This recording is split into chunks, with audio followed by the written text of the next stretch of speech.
Hey buddies, welcome to AmassGames, coming in with a negative weight here for Aeon's End War Eternal. Now, you might have noticed a playmat here. That's because I've just opened a playmat to see, obviously, how the playmat works. This is a Legacy of Gravehole playlist.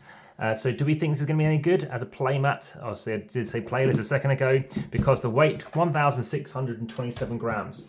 This is a deck building game. It's a cooperative deck building game. You do not shuffle cards. You may have seen my other videos, such as Aeon's End Outcasts.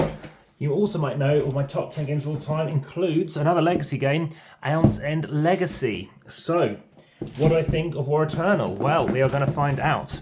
This, I believe, is the second in the AE universe. Also, make sure you head up my various other lists, including the ones I mentioned, to do with cooperative games. I might have a deck building game list. This is 1 to 4 players. It's 60 minutes. It's ages 14 plus. It's by Indie Boards and Cards and Action Phase Games. This is going to go in the Essen playlist because I got this at Spiel 2022. I'm going to try out this playmat. There'll be a separate video on obviously what I think about this. We have various information to look into. More stuff to check before reading this. I don't want to spoil it beyond this page. But we have our regular tokens you're going to find, everything per the regular game, charges, obviously pulse tokens, stuff like that. There's some interesting ocarine kind of stuff going over here. All these decks of cards open and play through, and our wedges and stuff like this. I've also got my folder space inserts for a different game. I think that's for Outcasts, so that I will come into shot at some point.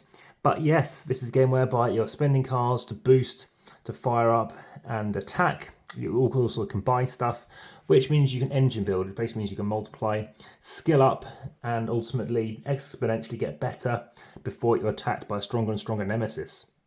We have 4 new mages in here, 4 new breach mages. We have Gex, we have got Mazahedron, Mist, and Quilius. Looking forward to trying all those out.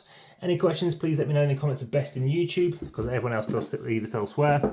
Also, head through to like, share, subscribe, and hit the notification bell via the description on YouTube. You can also join the discussion over on Facebook, so please follow along there, as well as following on Instagram, over 2,900 posts. And lastly, heading through to Patreon to support the channel. But for now, if you want a competition, they are occasionally there. They are time sensitive via Linktree. Let's say now, back to the table and speak to you about how to set up, play, and review.